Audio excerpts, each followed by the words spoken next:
اللہ کے فضل و کرم سے روزے جو ہے مکمل ہو رہے ہیں، تو 7ویں روزے کے بارے میں ہم بات کریں گے۔ تو اس سے پہلے ایک یہ سوال عام طور پہ کیا جاتا ہے کہ روزہ جو ہے اس کا حقیقی مقصد کیا ہے، روزے کا فائدہ کیا ہے؟ تو اگرچہ اور بھی کئی فائدے ہیں، بے شمار فوائد ہیں، لیکن مین مقصد روزے کا تقوی اور پرہیزگاری ہے، جس کا ذکر اللہ رب العزت نے قرآن پاک میں بیان فرمایا، کتب علیکم یا ایھا الذین آمنوا کتب علیکم الصیام کما کتب علی الذین من قبلکم لعلکم تتقون، کہ تم پر اور تم سے پہلے لوگوں پر روزے کیوں فرض کیے گئے؟ تاکہ تم متقی بن جاؤ، پرہیزگار بن جاؤ، تو تمہارے اندر تقوی آ جائے، پرہیزگاری آ جائے، تم گناہوں سے باز رہنے کی عادت بنا لو، اللہ کی فرمانبرداری کے اندر آ جائے۔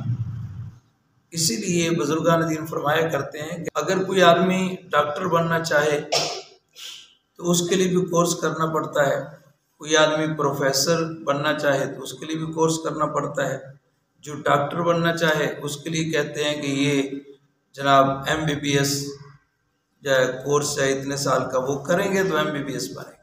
اسی طرح اگر کوئی آدمی پروفیسر بننا چاہے تو اس کے لیے جناب MA، ڈبل MA یا ٹرپل MA یا MPhil یا فلاں فلاں، وہ کورس کرنے کے بعد آدمی پروفیسر بنتا ہے اور وہ ڈاکٹر بنتا ہے۔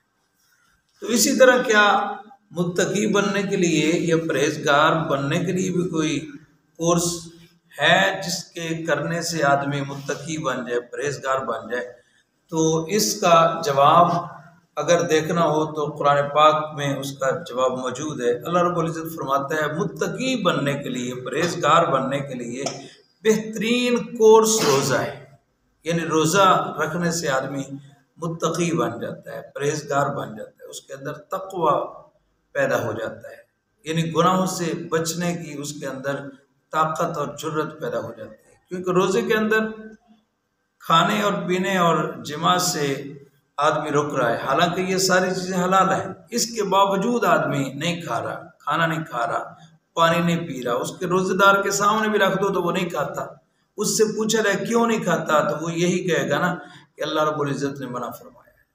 تو بس اسی کو تقوی کہتے ہیں، اللہ کی ناراضگی سے بچنا، اسی کو تقوی کہتے ہیں۔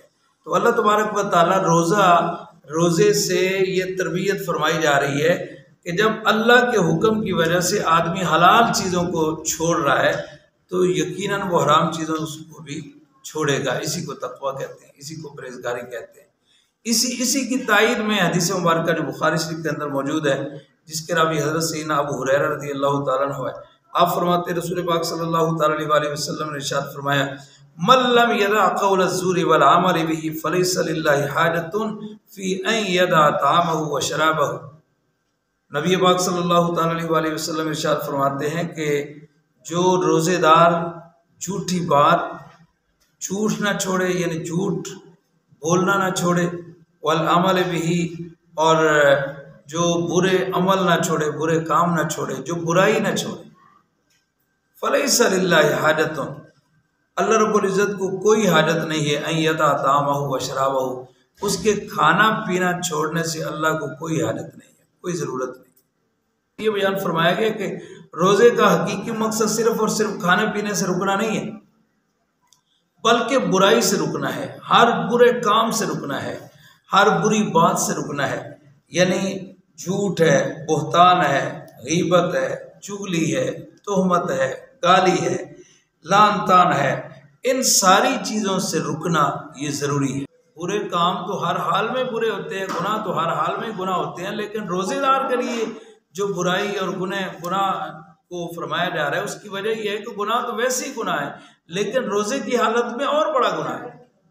جس طرح مکرمہ میں جا کے ایک گناہ کرتا ہے تو اس کو 1,00,000 گناہوں کا اس کو سزا ملتی ہے، عذاب 1,00,000 کا ہے، گناہ اس نے ایک کیا ہے، سزا اس کو 1,00,000 کی ہے۔ اس کی وجہ کیا ہے؟ اس کی وجہ صوفیہ حضرات بزرگان دین یہ فرماتے ہیں، اس کی وجہ یہ ہے کہ اس نے اس پاک زمین کی بے ادبی کی ہے۔ روزے کی حالت میں جب وہ گناہ کرے گا تو اس نے روزے کی بے ادبی کی ہے، اس کو بھوکا پیاسا رہنے کی کوئی حاجت نہیں ہے، یعنی اس کا روزہ اللہ کی حاجت کا مطلب یہ ہے کہ اللہ اس کے روزے کی پرواہ نہیں کرتا۔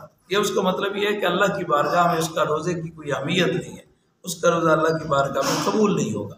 اس لیے دعا کریں اللہ تبارک و تعالی ہمیں روزہ رکھ کر ان ساری باتوں سے محفوظ رہنے کی توفیق نصیب فرمائے۔ تو آئیے اب ہم بات کرتے ہیں 7ویں روزے کے حوالہ سے۔ جو 7ویں روزے کے اعمال ہیں، عبادات ہیں، تو ان میں سے فجر کے بعد اور ظہر کے بعد اور عصر کے بعد اور مغرب کے بعد جو اللہ رب العزت کے اسماء گرامی ذکر کیے جائیں گے، تو 7ویں روزے کے اندر 4 نام اللہ رب العزت کے ذکر کیے جائیں گے۔ ایک ہے یا باسط، ایک ہے یا رافع، ایک ہے یا معز، ایک ہے یا مذل۔ یہ 4 نام اللہ رب العزت کے اس روزے کے اندر پڑھے جائیں گے۔ تو یا باسط، تو اس کا معنی ہے کشادگی پیدا کرنے والے، اے کشادگی پیدا کرنے والے۔ تو یہ نام مبارک فجر کی نماز کے بعد پڑھا جائے گا۔